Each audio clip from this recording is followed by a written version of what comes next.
Hello, Cheryl. Hi, Steve. Hello, Andrea. Hi, Steve. How are you? Great, thank you. That's the way.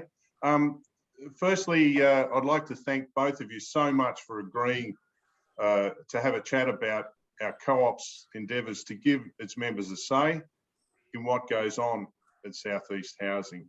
As you know, the wonderful Emma from the Housing Registrar's Office asked me to participate in the forum, and I've got to say, being asked to do something by the Housing Registrar is like being asked to do something by God, only it's a bit more important and you can't say no. So here we are. I thought that rather than have me prattle on about how wonderful we are at SouthEast in giving our members a say in running the co-op, we'd be better off hearing from what I call movers and shakers. You've both been long-term directors of SouthEast and ex-chairs. I think between you, you've been the chair of the board for 18 years in total, which is a significant contribution to our co-op.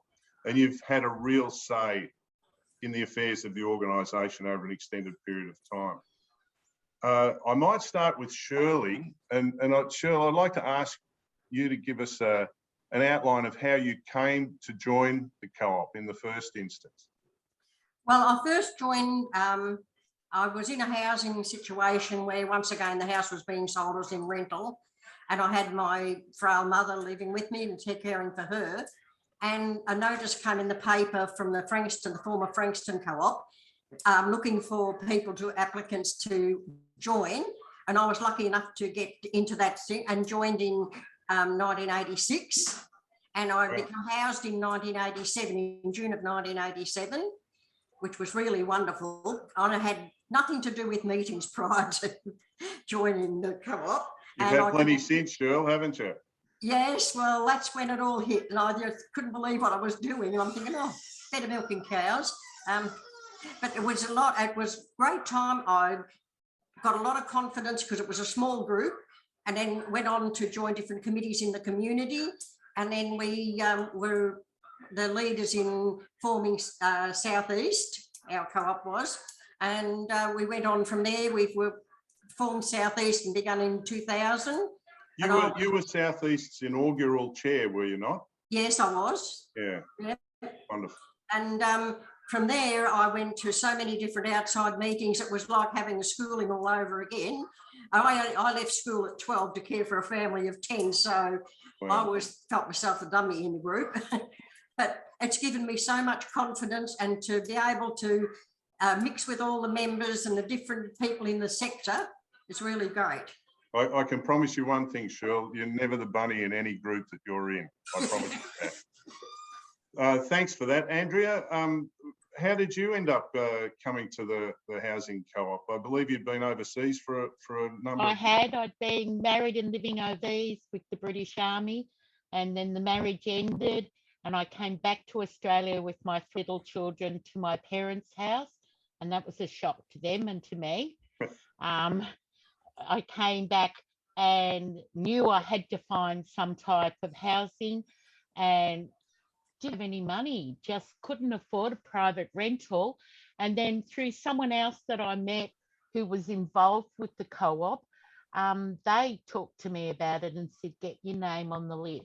And that's what I did. I got my name on the list. And about 6 months later, they rang me and said, will you come in for an interview? And at the end of it, I was offered a property in Mooralbark, and it just changed everything. In what way? So much. In what way, Andrea? I think the biggest thing was that it was security for my children. They'd already had their lives turned upside down, and we'd come to Australia, which was totally foreign to them. And even in that first year we were here, I'd moved them a couple of times from different schools. So it gave them security, and then that they knew that base was our home, and they continued their education. So as they got down younger, they went to one primary school, one high school. My oldest daughter had been to 6 primary schools. Wow. It just made security for her, yeah, for all of them. And they've gone on and become productive members of society. So, yeah, made a Yeah. big difference, gave them the opportunity of education. And your children weren't the only ones that availed themselves of education either, were they?